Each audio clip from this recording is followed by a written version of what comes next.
বিষ্ণু বললেন, ওরে ডেকো না, কাজ সারতে দাও। ইচ্ছা মতো বেটা পেশাব করার পরে বিষ্ণু গেলেন, যে বললেন, তুমি যে পেশাব করেছো তুমি কি জানো এই জায়গাটা কি?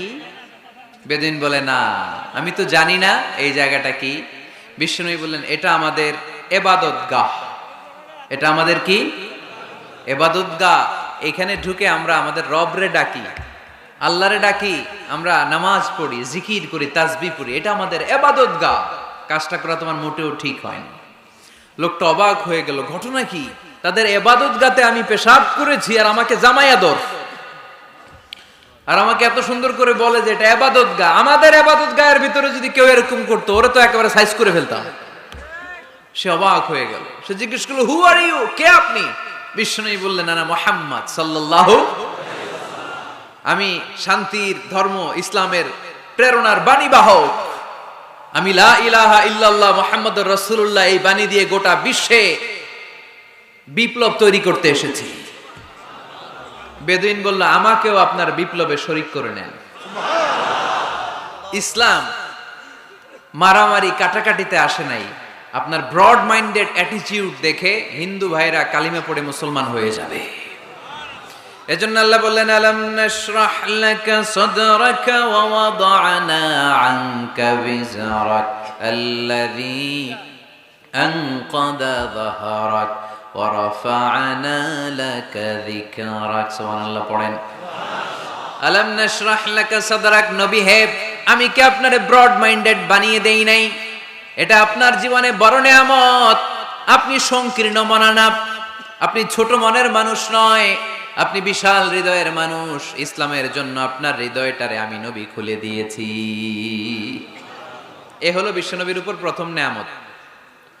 2 নম্বরে আল্লাহ বললেন, ওয়া ওয়াদা'না আনকা বিজরাকাল্লাযী আনকাদা যাহরাক। নবী হে, আমি আপনার পিঠ থেকে বিশাল বোঝাটা নামিয়ে দিয়েছি। সুবহানাল্লাহ পড়েন। কি নামিয়ে দিয়েছি? বোঝা। উত্তর করতে হবে, রেসপন্স। এটা তাফসির মাহফিল, এটা হচ্ছে ক্লাসের মতো, যে কথা বলে শিক্ষক আর আমরা সবাই ছাত্র, ঠিক কি না? বোঝা নামিয়েছি নবী। কি নামিয়েছি? তাফসিরে 2টা এসেছে। ভিজরুন মানে বোঝা, ভিজরুল যাম পাপের বোঝা, আর একটা হচ্ছে ভিজরুল গাম চিন্তার বোঝা। বিশ্বনবীর কোনো পাপ নাই, বিশ্বনবীর সব কিছুকে মাফ করে দিয়েছে কে? লিয়াগফির লাকাল্লাহু মা তাকাদ্দামা মিন যামবিকা মা তাআখার। নবী আপনার আগেরও গুনাহ নাই, আপনার পরেরও গুনাহ নাই। আপনি নবী মাসুম, আপনার গুনাহ নাই, আপনি নিষ্পাপ। নবীদের গুনাহ হয় না। আহলুস সুন্নাহ ওয়াল জামাআতের আকীদা হচ্ছে নবীরা মাসুম, নবীদের জীবনে কোনো গুনাহ হয় না। চিৎকার করে বলেন ঠিক কি না? ও নবী, ওয়া ওয়াদা'না আনকা বিজরাক, আপনার এই বোঝা আমি নামিয়ে দিয়েছি। বিশ্বনবী ভাবতেন 40 বছর বয়সে আমি নবী হলাম, তার আগে যা করলাম আল্লাহ এটা কি করবে? আল্লাহ বলে, নবী আপনার আগের গুনাহ, পরের গুনাহ, গুনাহ বলতে কিছুই নাই, সবই মাফ, সব মাফ। তারপরেও আমার নবী বলতেন, আল্লাহে লা আস্তাগফিরুল্লাহ ওয়া আতুবু ফিল ইয়াউম আকসার মিন 70 মাররা। আমি এমন নবী যার কোনো গুনাহই নাই, আগের গুনাহও নাই, পরের গুনাহও নাই, তারপরেও আমি নবী প্রতিদিন 70 বারেরও বেশি তওবা আর ইস্তেগফার পড়ি।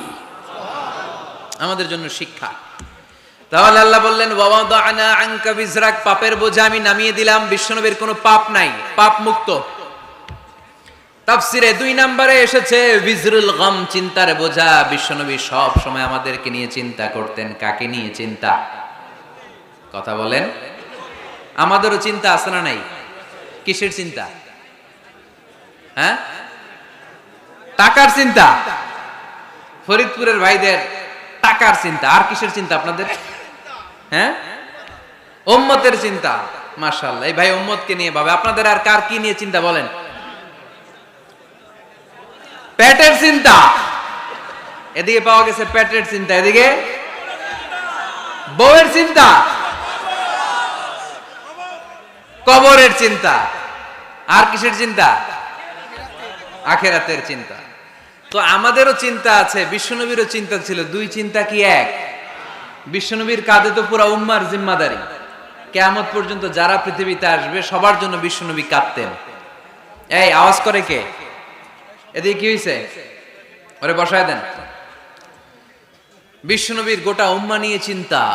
সব নবীকে আল্লাহ তাআলা একটা করে দোয়া দিয়েছিলেন আর বলেছিলেন, নবী একটা স্পেশাল দোয়া করার সুযোগ তোমাদেরকে দিলাম, ওই দোয়া করলেই কবুল হয়ে যাবে, কিন্তু সুযোগ পাবা জীবনে কয়বার? সবাই বলেন কয়বার? সব নবী কয়টা করে পাইছে? সব নবী তাদের দোয়াগুলো দুনিয়াতেই করে ফেলেছে। বিশ্বনবী বলেন, লিকুল্লি নবিয়্যিন দাওয়া মুস্তাজাবা, এ দুনিয়াতে সব নবীদের একটা করে মুস্তাজাবুদ দাওয়া আছে। আল্লাহ বলেছে, ও নবী একটা করে স্পেশাল দোয়া করার সুযোগ পাবা, দোয়াটা করা মাত্রই কবুল করে নেব। বিশ্বনবী বললেন, এই পৃথিবীর বুকে যত নবী রাসূল দুনিয়ায় এসেছে সব নবীরা তাদের স্পেশাল দোয়া দুনিয়ায় করে ফেলেছে, ইল্লা আনা, কিন্তু আমি করি নাই। বিশ্বনবী বললেন, ওয়া ইন্নী আখতাবিউ দাওয়াতি শাফাআতান লি উম্মতি ইয়াউমাল কিয়ামাহ, আমি আমার স্পেশাল দোয়াটা করি নাই, আমার স্পেশাল দোয়াটা আমি আমার গুনাহগার উম্মতকে বাঁচানোর জন্য কিয়ামত পর্যন্ত রেখে দিয়েছি।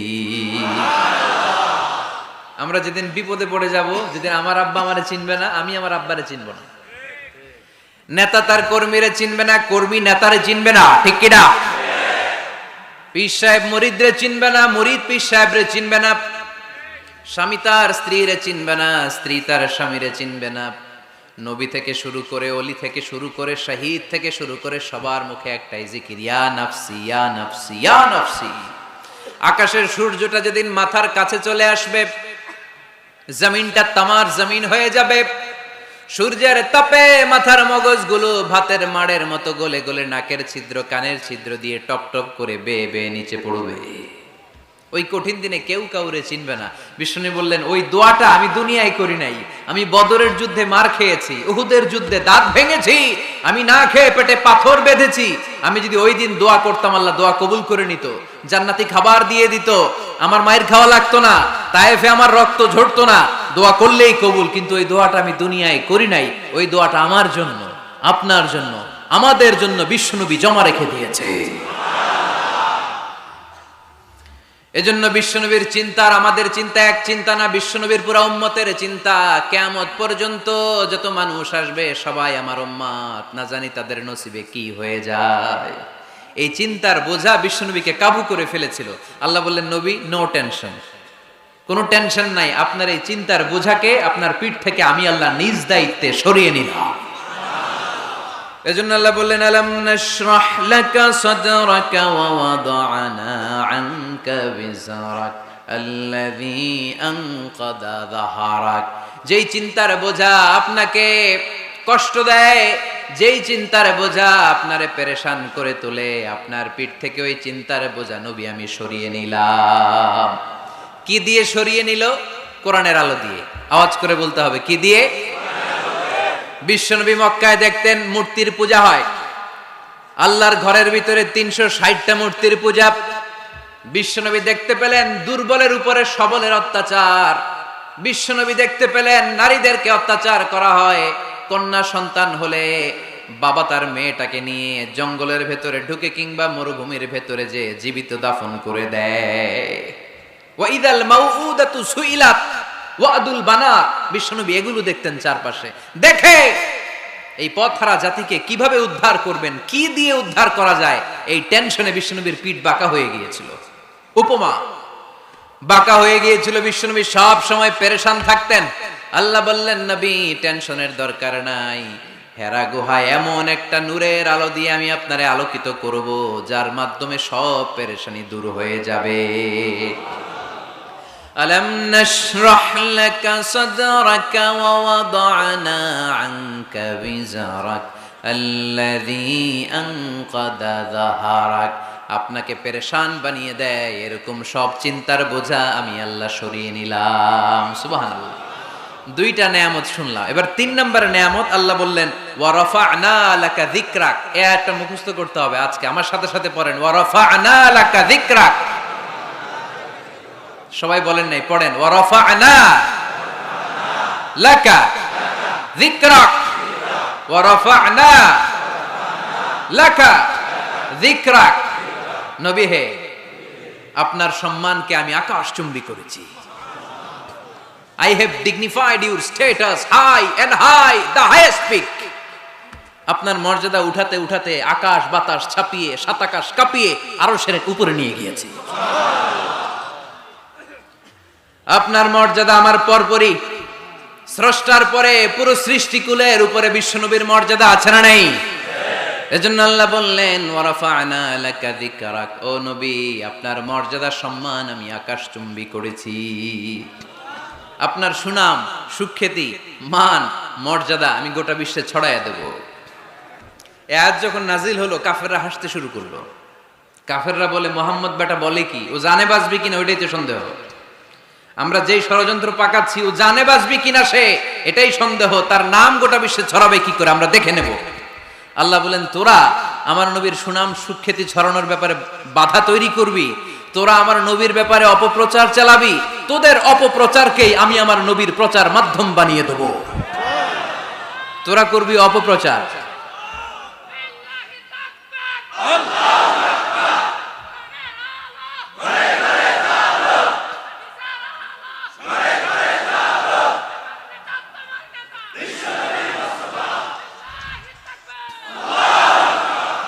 তোদের অপপ্রচারকে আমি আমার নবীর জন্য প্রচার মাধ্যম বানিয়ে দেব। এরকম অনেক সময় হয় না যে কেউ কেউ অপপ্রচার করে কারো বিরুদ্ধে, এটা তার জন্য প্রচার হয়ে যায়। কেউ অপপ্রচার চালায়, আল্লাহর মেহেরবানিতে ওইটা তার পাবলিসিটি হয়ে যায়। তার আলাদা করে প্রচার বিভাগের টিম তৈরি করা লাগে না, তার বিরোধীরাই তার প্রচার বিভাগের কাজে নেমে পড়ে। বিশ্বনবী বললেন আল্লাহ বললেন তোরা আমার নবীর সুনাম সুখ্যাতিকে থামাবি, তোদের মাধ্যমে আমি বিশ্বনবীর সুনাম সুখ্যাতি গোটা বিশ্বে বুলন্দ করে দেব। আবু জাহেল ঘোষণা দিল খবরদার, হজের মৌসুম, হাজী সাহেবরা গোটা বিশ্ব থেকে আসবে, আমার দলের কর্মীরা তোরা যেটা করবি সেটা হচ্ছে হাজীদের কাছে যে বলবি মক্কায় নতুন এক পাগল আসছে, নতুন এক জাদুকর আসছে, নাম মুহাম্মদ। নাউজুবিল্লাহ পড়বেন না?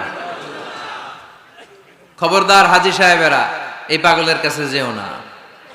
সব হাজীরা গোটা বিশ্ব থেকে এসে মক্কার মিনা প্রান্তরে তাঁবুর ভিতরে ঢুকেছে, আর আবু জাহেলের টিম মেম্বাররা সব তাঁবুর ভিতরে উকি মাইরা কয় খবরদার নতুন পাগল আইছে। সবাই কয় নাম কি? কয় মুহাম্মদ। নতুন পাগল এসেছে, নাম মুহাম্মদ। নতুন জাদুকর এসেছে, তার নাম মুহাম্মদ। খবরদার তার কাছে যেও না, তার কথা শোনো না, শুনলে তোমরাও পাগল হয়ে যাবা, তোমরাও পাগল হয়ে যাবা। সে এত বড় জাদুকর, মুহাম্মদ সাল্লাল্লাহু আলাইহি ওয়াসাল্লাম এত বড় জাদুকর, তার জাদু দেখলে, তার কথা শুনলে হাজবেন্ড ওয়াইফের মধ্যে সম্পর্ক বিচ্ছিন্ন হয়ে যায়। সে এত বড় জাদুকর, তার কথা শুনলে বাবা আর ছেলের সম্পর্ক ছিন্ন হয়ে যায়। সে এত বড় জাদুকর, তার কথা শুনলে বন্ধু বন্ধু আলাদা হয়ে যায়। খবরদার হাজী সাহেবরা, তোমরা হজ করতে এসেছো করো, জমজমের পানি খাও আর খেজুর নিয়ে যাবা বাড়িতে, কিন্তু মুহাম্মদ সাল্লাল্লাহু আলাইহি ওয়াসাল্লামের কাছে যাওয়া যাবে না। আচ্ছা আপনারা বুঝে শুনে উত্তর দেন। এই যে লক্ষ লক্ষ হাজী মিনার তাঁবুতে বসা, আর আবু জাহেলের লোকটা যে বললো নতুন জাদুকরের নাম মুহাম্মদ, তার কাছে যেও না, এই লক্ষ লক্ষ হাজীরা এর আগে জীবনেও মুহাম্মদ সাল্লাল্লাহু আলাইহি ওয়াসাল্লামের নাম শুনছে? তার মানে মুহাম্মদ সাল্লাল্লাহু আলাইহি ওয়াসাল্লামের নাম তাদের কানে পৌঁছে দেওয়ার দায়িত্ব আবু জাহেল নিজেই নিয়ে নিয়েছে। চিল্লায় এখন ঠিক কিনা? অপপ্রচার প্রচার হয়ে গিয়েছে। আর সবাই মনে মনে ভাবে কয় কি এত বড় জাদুকর, হজ করি আর না করি এর না দেখা যাওয়া যাবে না। হজ তাড়াতাড়ি কোন রকম সাইরা এই জাদুকরের কাছে আগে যাব, দেখি কেমন জাদু দেখায়, দেখি কত বড় ম্যাজিশিয়ান, দেখি তো কত বড় পাগলের। কারণ আল ইনসানু হারিসুন আলা মা মুনিআ, মানুষকে যেটা নিষেধ করা হয় বেশি মানুষ এটা করতে চায়। যদি বলি ওদিকে যাবি না, ওর বাপের কিরা ওদিকে যাবে, ঠিক কিনা? এটা আমাদের স্বভাব, আমাদের খাসলা, আমাদের বৈশিষ্ট্য, যেটা আমাদেরকে নিষেধ করা হয় বেশি ওটা করতে মন চায়। সব হাজিরা মনে মনে ভাবলো আমরা যাব। তোরা যতই বলিস না কেন যাব, হজের পরে অবশ্যই যাব। দেখা গেল হজের পরে বিশ্বনবী মুহাম্মদুর রাসূলুল্লাহ সাল্লাল্লাহু আলাইহি ওয়াসাল্লামের বাড়ির সামনে বিশাল বড় গ্যাদারিং শুরু হয়েছে। সবাই লাইন ধরে দেখা করতে গেছে। দেখা করতে যে বিশ্বনবীর চেহারা দেখে প্রথম নজরেই সব পাগল।